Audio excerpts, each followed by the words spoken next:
Yes, people, welcome back to Albert J TV. Match review time. Another disappointing result. Burnley won, Arsenal won. Let's get into it.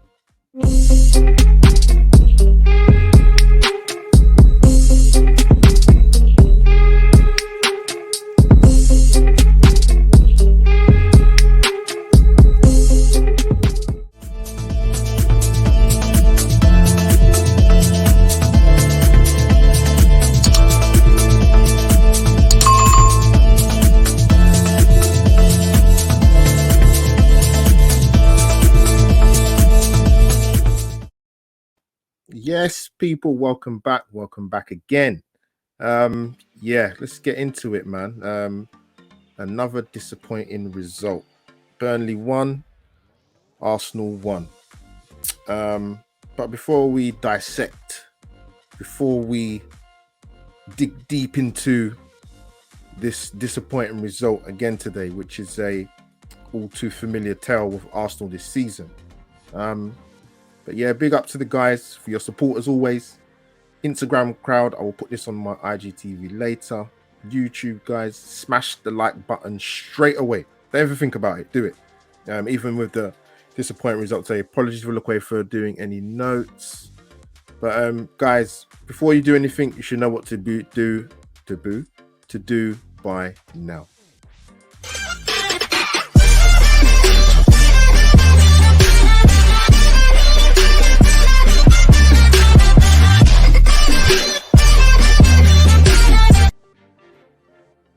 And there you have it. So guys, you see the Instagram and Twitter details going below the bottom of the banner. Come and follow me on my socials. Like I said before, smash the like button. Smash it straight away. And subscribe to the channel if you haven't done so already. But big up to the Instagram crowd, Twitter crowd, Facebook crowd. Your support is fantastic. So we're going to the game. You know what? It's not even that I find out of things to run out to say about Arsenal. It's just how many spins or how many other ways can you think to talk about our beloved club as Arsenal fans? Because, you know, we don't know what we're going to get, really. Irrespective of the personnel, it just seems to churn out some unfortunate results. I've heard consistency spoken about a lot in the last 48 to 72 hours, but that's the issue. We already know that as Arsenal fans, but the problem is with the unpredictability of the season as it's been already, we're not good enough to capitalize on other teams dropping points because we're doing exactly the same thing as we currently stand now in the Premier League. We're sitting in 10th place. If any Arsenal fan at this stage of the season, we still got games left in terms of double figures, including Europa League.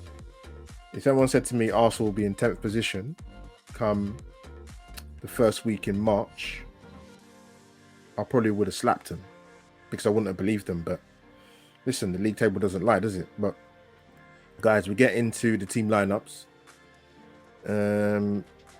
See, start of Burnley, Nick Pope in goal, massive goalkeeper, must be about 6'7". Loughton at right back, Tarkowski and me, who are the mainstays of Burnley.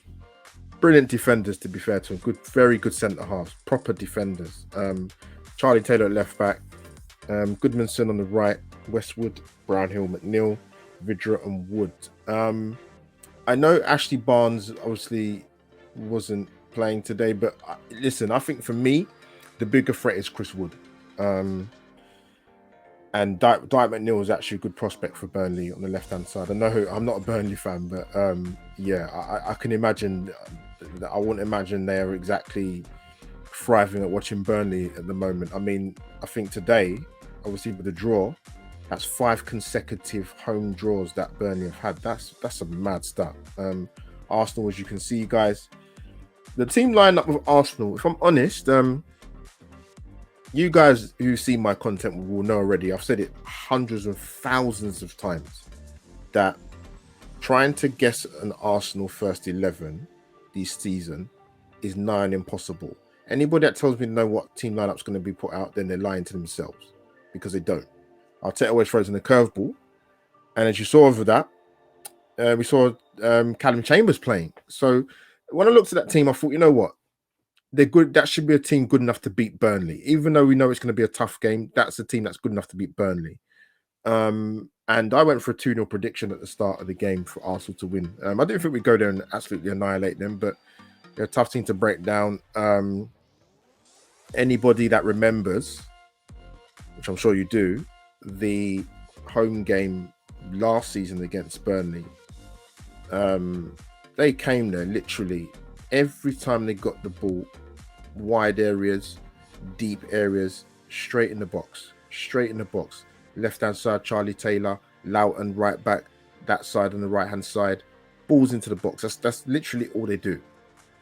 They got some boys that can play, Dwight McNeil and Robbie Brady, but Robbie Brady was injured, I believe, or came on as a sub. And Dwight McNeil was a good prospect. But yeah, even today in the first half, Burnley's crossing was terrible. I thought Arsenal were in control for the first 37 and a half minutes, and I say the half for a reason, as you guys know what's coming. But although we only had one shot at goal in the first half, we easily could have been 2-3-0 up.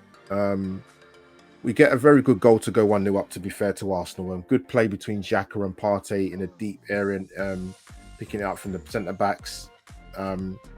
Gets the ball to William. William's progressive in his movement. Gets it to Aubameyang. Loughton's made the mistake, letting him come in on his right. Good strike. Nick Pope got a good hand to it, but couldn't keep it out. So yeah, brilliant start. And not just a brilliant start of Arsenal. For me, it's more a case of a brilliant start of in the first 5 to 10 minutes. Getting the goal early, very early, and then putting pressure on Burnley to come out and possibly play. But we had a couple of good chances after that. Very good chances, I thought. Just final decisions of Aubameyang and Saka. But then comes the moment of madness. And I remember saying at the time, when we was 1-0 up in the first half, that Arsenal are only going to make this awkward for themselves if they press the self-destruct button. And that's what happened. I have no issue playing that from the back because it's what Arteta wants to do.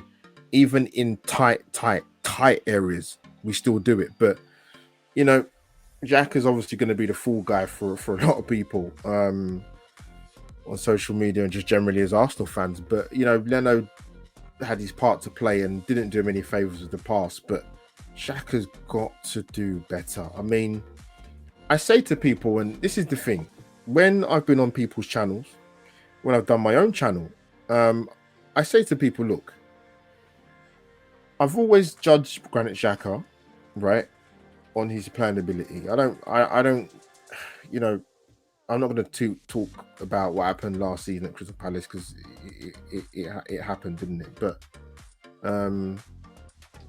I just think I don't get too carried away when he plays well, and I don't get on him too much when he does the mistakes that he does today. I mean, you know, it's no secret that we've known for a few years. This guy's errors have led to the most goals from a midfield player in this country, in the Premier League, sorry. And that's a frightening stat on its own. Stats aren't everything, but with something like that, it's everything because it leads to goals being scored against you. So it is what it is, man. So we come in 1-1 at half time.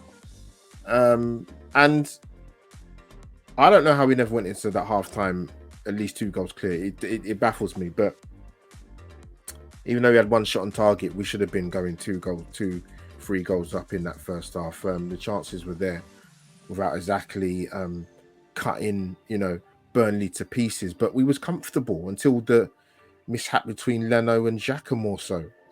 Crazy. We come into the second half, and for the first 15-20 minutes, I thought it was very scrappy, both teams. But I think Burnley grew into the game a bit more, and I think they looked a bit more dangerous with Matty Vidra and Chris Wood. And it got to a stage in the game where whoever got that second goal was going to win.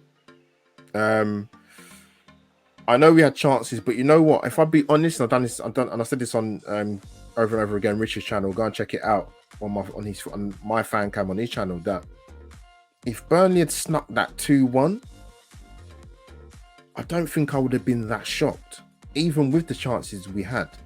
But yeah, we made some substitutions. Obviously, Lacazette's come on, Pepe's come on, Ceballos has come on pretty late. People might argue maybe the subs could have been made a bit sooner. That's another talking point. Guys, drop in the comments down below. But we had chances again. Pepe, Mr. Sitter, absolute sitter. And then we had the two penalty incidents in the second half where I can't believe the first one wasn't given. I generally was shocked it wasn't given. Even Peter Walton in the BT Sports studio, even he turned around and said he was surprised it wasn't given. Because when I first saw it, I said there's a penalty. And it's not even debatable. And it wasn't even given. I couldn't understand that. And then obviously we had the second incident where Pepe's fluffed over the first chance. We should have scored that in the second half. But he makes good contact from the cross. It's going to go in the goal. And it comes to Eric Peters' shoulders. I've never seen a football in Eric Peters, the left back for Burnley, have the most enterprising 15-20 minutes in a footballer's career. It just, involved in two penalty shouts, ball off the line, almost scores a spectacular goal for Leno saving the second half. Great long range effort. But Leno did have a decent second half, I must admit, and he pulled off even though it was at him, it's a save you got to make. Great 1-2-3 from Matty Vidra and Chris Wood, who broke in and had the shot, and Leno saves it. That could have been game over. Burnley were a tough, resilient team to break down with the two centre halves, especially with Tarkowski and Ben Mee. Then, obviously, pandemonium at the end with Ceballos hitting the post, blocked shots from Aubameyang by Ben Mee. And yeah, 2 points dropped, man. 2 points dropped, absolutely. We sit in 10th place, 9 points off top 4. And yeah, this is what happens when you go 1-0 up, or when you're ahead and you don't take your chances to double your lead. It always leaves you susceptible to conceding, and it didn't help the fact that we gifted them a goal. Someone asked me I saw some of the reaction on social media asking like, who's your Arsenal man of the match? And I was struggling, to be honest with you. I mean, I said Chambers done pretty well considering he's been out of football for a long time. He's come back obviously through injury, but he did okay considering he playing at right back. Other than that, I'm sort of kind of scratching my head. Aubameyang was very sharp for the first 20-30 minutes in the first half, but I didn't see him in the second half, to be honest. We struggled to sort of break them down and get any patterns of play. Really, I don't think we was great, but again, you don't need to be great to win football matches. Sometimes, if you've got enough chances to bury the game, you've got to be ruthless and have cutting edge. And unfortunately, we didn't have that today. So yeah, 2 points dropped. And Jake Humphrey summed it up very, very well after the game about Burnley. And I agree. It's that kind of result with the character and resilience that they showed as to why they're still in the Premier League and why they haven't been relegated in the last, 6-7 years they've been in the league, I think. Yeah, tough team to play. Not the most pretty to watch, as we knew. I said it wouldn't be a good game before the game. It actually was a bit better in the second half. There's a 15-20 minute period where it could have gone either way. But yeah, 2 points dropped. And I must admit, I have to say this before I go and wrap up. Guys, smash the like button, subscribe to the channel, and drop your comments down below. People have their views about Mikel Arteta, right? I don't get caught up in the whole Arteta in, Arteta out. This is because it's total bollocks. But I have my view, obviously. But when you're on the touchline and you see Arsenal concede that goal between Bernd Leno and Xhaka, more so Xhaka, what are you supposed to do? As a manager, he was furious. You could see it. I would have been furious. Forget throwing teacups at the players. I've been throwing boots, shin pads, the kit bag. I would have thrown some of the Arsenal coaches at them. Just anything, because you can't legislate for them type of individual errors. It punishes you, and it's not the first time. So yeah, drop 2 points. Guys, drop in the comments down below. Tell me who you thought was Arsenal's best player, even though I think you're going to find it very difficult to pick a man personally. What did you make of the team lineup? Were you happy with it? Did you think it was enough to get the victory today? I don't know if I'm going to ask you if you see it as 2 points drop, because I think you will see it as that. I'd see it as that. So Yeah, big game against Benfica on Thursday. Benfica, sorry, Olympiacos. Jesus Christ, man, playing them again. But big game on Thursday. That's the big one. But again, no Martinelli today. Could Pepe have come on a bit sooner? Those are questions to ask. But guys, that is me done, man. That's Albert Chi JTV over and out. Before we go, obviously, let's go through some stats there as we can see it. For those guys that want to see it, anyone that's listening to this on the audio, Burnley 41% possession, Arsenal 59. Burnley 9 shots at goal, Arsenal 16 shots. In terms of shots on target, Burnley 5, Arsenal 3. Burnley 2 corners, Arsenal 4 corners. Burnley 5,000, Arsenal 12. That does surprise me, actually. You're playing away to Burnley. We've conceded more than double the fouls. Is that nitpicking with the refereeing? But yeah, what can we say? There you have it, guys. Possession stats galore. But yeah, that is me, Albert JTV, over and out. Hashtag Burnley 1, Arsenal 1. We roll on to Olympiacos.